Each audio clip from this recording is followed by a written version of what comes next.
Saudamos a todos com a paz do Senhor.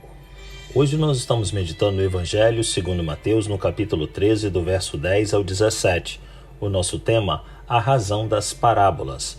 O texto bíblico nos diz assim: os discípulos aproximaram-se dele e perguntaram: por que falas ao povo por parábolas? Ele respondeu: a vocês foi dado o conhecimento dos mistérios do reino dos céus, mas a eles não. A quem tem será dado, e este terá em grande quantidade. De quem não tem, até o que tem lhe será tirado. Por essa razão, eu lhes falo por parábolas, porque vendo, eles não veem, e ouvindo, não ouvem nem entendem. Neles se cumpre a profecia de Isaías: ainda que estejam sempre ouvindo, vocês nunca entenderão.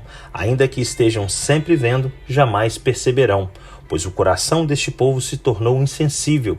De má vontade ouviram os seus ouvidos e fecharam seus olhos. Se assim não fosse, poderiam ver com os olhos, ouvir com os ouvidos, entender com o coração e converter-se, e eu os curaria.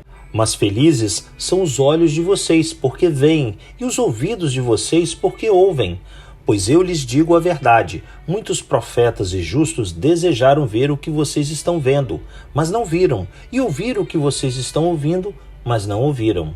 Meus amados, embora o texto não mencione, os discípulos ficaram incomodados sobre Jesus começar a falar ao povo exclusivamente por parábolas. Porém, somente depois que ficaram a sós com ele é que eles o questionaram.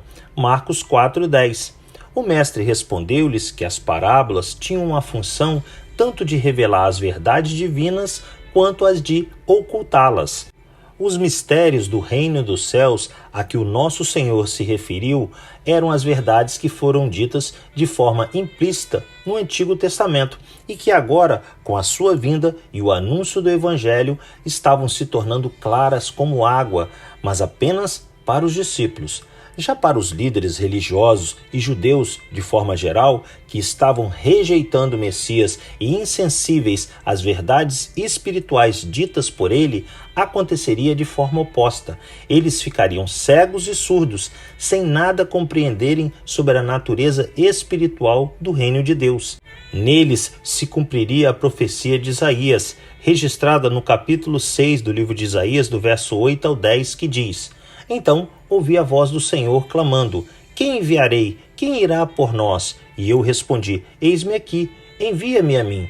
Ele disse: vá e diga a este povo: estejam sempre ouvindo, mas nunca entendam, estejam sempre vendo e jamais percebam. Torne insensível o coração desse povo, torne surdos os ouvidos dele e feche os seus olhos, que eles não vejam com os olhos, não ouçam com os ouvidos e não entendam com o coração, para que não se convertam e sejam curados.